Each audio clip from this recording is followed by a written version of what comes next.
మీరు వచ్చి మాట్లాడాలి కానీ తిట్టడాలు కానీ చేస్తే నాకు ఆ భయాలు లేవు. మీరు అది గుర్తుపెట్టుకోండి. వైసీపీ ఇలాంటి ఒక గుండా పార్టీని ఎదుర్కొని వచ్చిన వాడిని మీరు నన్ను బెదిరించగలరా? మీరు ఆలోచించండి. కొంచెం లోతుగా మీరు అధ్యయనం చేయాలి దాన్ని.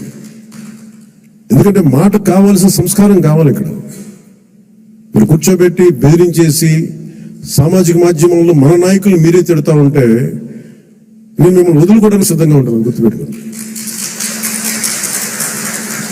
అది మీరు నాకు ఎంత లాయలిస్టులు వ్యక్తిగతంగా అయినప్పటికీ కూడా, మీరు నా కమిటెడ్ లాయలిస్టులు అయినప్పటికీ కూడా, ప్రజాస్వామ్యానికి విఘాతం కలిగించిన, రౌడిజం చేసిన నేను వదులుకోవడానికి సిద్ధంగా ఉంటాను.